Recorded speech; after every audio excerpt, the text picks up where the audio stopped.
And it's tournament day. Today, the Harlequins are going down to an RTT to continue the 20-game series of the Path of the Laughing God. Let's see how the Harlequins do.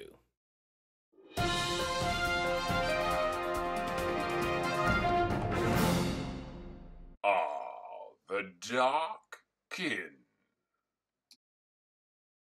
So let's take a look at the Harlequin list that I took to the event, based around a list that I've been using from the very beginning of my journey with the Harlequins. It was a double battalion, and we were playing at an event that only allowed a single codex and 2 detachments. So a double battalion gave me a good amount of command points to use in the game, and it basically fit into the amount of models that I have within the Harlequin army that I've been playing. The battalions were very similar to each other, very mirrored, and I just used the one form of Harlequins, which was Dreaming Shadow, being that I really enjoy the ability for them to shoot or attack on a 4+ when they die. And I also like the Curtain Fog Relic, which is the relic that form gets, which is given to a Death Jester. And it's essentially a better version of their Shuriken Cannon, essentially, which is good at targeting characters, and with its higher strength and good AP, it's great at even taking out light vehicles as well. So, 2 Shadow Seers, 1 in each battalion, 2 Troop Masters, 1 in each battalion, and then 6 different Harlequin units, all on foot, no transports whatsoever. They all had a combination of essentially Harlequin's Kisses. Normally, it was 3 models in the unit with a Harlequin's Kiss, and 2 models in the unit with just a Harlequin's Blade. This allowed each unit to take a few casualties without losing some of the models that were very good in a fight, namely the Harlequin's Kisses. Then we had the Solitaire, which was the Great Assassin. He's fantastic in every Harlequin army, and the Death Jester, of course. That's great for sniping characters and using some cool stratagems. And then we had the Skyweavers. These were like the meat and potato of the lists. I had 1 unit with Shuriken, Cannons, and Glaives, a small unit, and 1 large unit with Haywire and Glaives. Now, in retrospect, I'll go over like the changes that I wanted to do with the list after playing it over and over. But I feel that having 3 units of 4 Skyweavers, each with 2 Haywires and 2 Shuriken, would have been much better, instead of allowing the enemy to focus fire on just my Haywires. And the reason I took the Shuriken Skyweavers is I had the models for them, I wanted to keep it WYSIWYG, and I didn't want to proxy anything that I didn't have on the board. So, going down to the Hooded Goblin, they put on a great event every month. They do a doubles and a singles. So check the link down below and check out the Hooded Goblin that does sponsor the channel if you are in Ontario and want to have a fantastic game. So showed up, got ready, and in round 1, I was going to be playing against the Grey Knights. Can't miss the party. Okay, so it's round 1. I'm playing Grey Knights. I've got the Harlequins. We're playing mission 6, Dawn of War deployment. This is after my first turn. Haywire doing quite a bit of damage to the Grandmasters. Take your shirt off. Thank you, Ron. Thank you. I'll only take my shirt off if you start dancing for me. Oh, man, this is gonna get It's going to get bloody quick. And that is after round 1. This is my opponent, Shane. Shane. So you played with the Grey Knights. You Yes. did beat me 31-21 because I had like nothing left at the end of the game. Well, yeah, you're doing really well at the beginning. I was really scared for a while, but Yeah, and then you were able to turn it around. Those Grandmasters really did some work on my army. oh, big boys. And that was the only thing I couldn't kill towards the end. You had a lot of characters and stuff, which was really, really handy. Yeah. Cool. So what was the turning point on the game, do you feel? Well, I was losing on both sides, but the Astral Aim really saved me in the end because the Dreadnought was alive the entire time, and the guys in the middle really holding their points that they wanted to be. They were charging in. The big boys, the Grandmasters in the Dreadnought armor, they were able to do what they wanted to do. They got the shots they needed. They got the charges they needed. Yeah, it ended up working out really well that way, and yeah. Yeah, me forgetting that charge against the Dreadnought. Oh yeah, that lost me the game. Yeah, because I would have taken out that Dreadnought, it, yeah. and not having the Astral Aim Flame would have saved so many more units That's over true, the yeah. course of the I pretty game. much got it every round too. Which is Yeah, really yeah, good. yeah. So other than that, Harlequins, really fun. We're going down to round 2 with a loss. So let's get excited. Thanks a lot. Thanks for watching, guys. Yeah, thank you very Yeah, it much. was awesome. That was great. Have a great rest of the tournament. Yeah, you Good too. luck. Yeah, good luck. So as the army I'm facing in round 2, it's a brigade of Imperial Guard Catechins with a Talan auxiliary detachment of... Get out away from there. So we've got Sentinels and Mortars and the Bullgrin. Okay, it's round 2 and I'm playing Brigade Guard. We've got Catechins and Talan. We've got 8 Bullgrin, a whole brigade of Guardsmen. We've got the Sentinels. We've got the Vigilus Specialist Artillery Detachment with 2 Wyverns and 2 Basilisks as well. He did go first, even though I had the +1 to go first. So let's see if the Harlequins can withstand the shooting.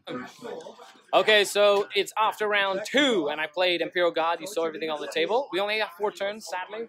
They called time on us. Yep. But the Harlequins eked out at the end there, just because I knew it was going to be the last turn. Yep. I only had like 4 miles left at the end of the game. You still had pretty hefty. It was 23 to 18.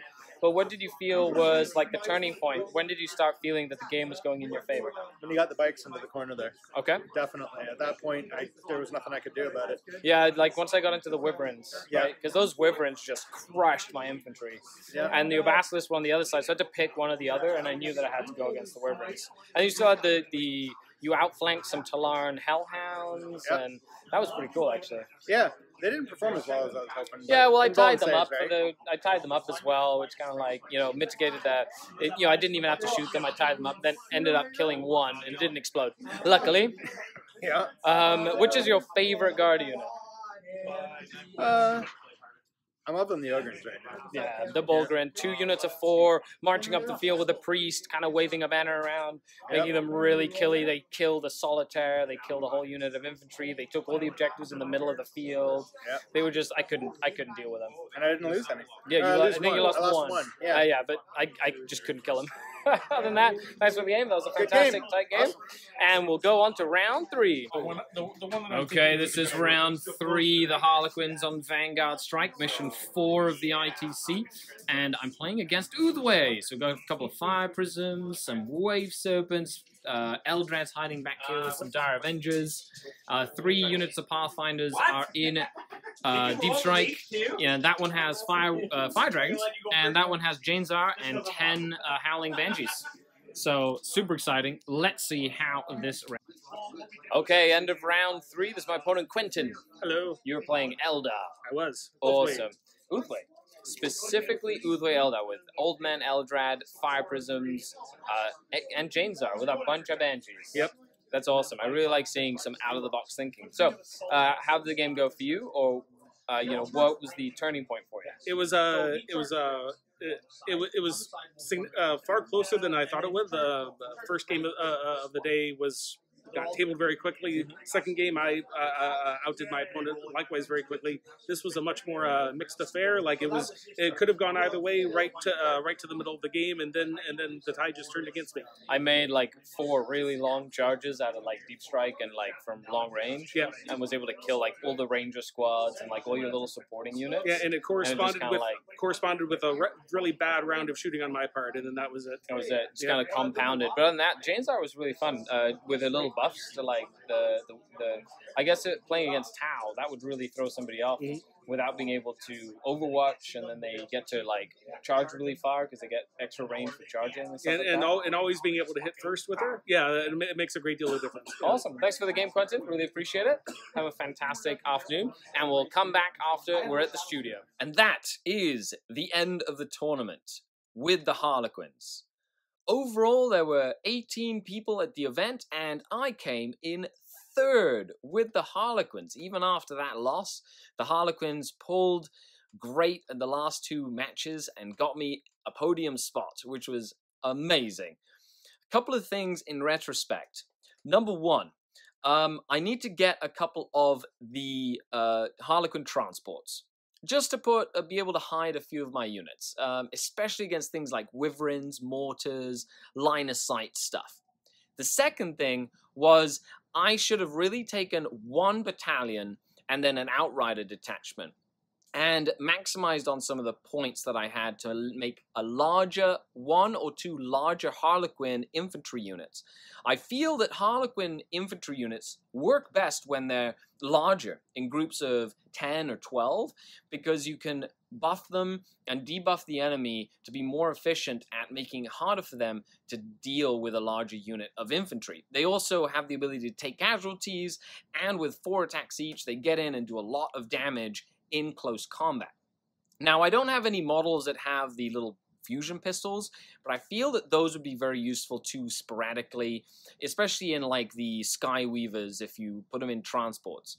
And last but not least, in the event, I found that having just 1 unit of Haywire jet bikes wasn't enough. The amount of Haywire was okay, I didn't feel I needed more. However, being able to split the Haywire up into, say, 3 units of 4 jet bikes instead of 1 unit of 6 would have meant that the enemy would have had to split their fire to really take out all of my anti-tank capabilities.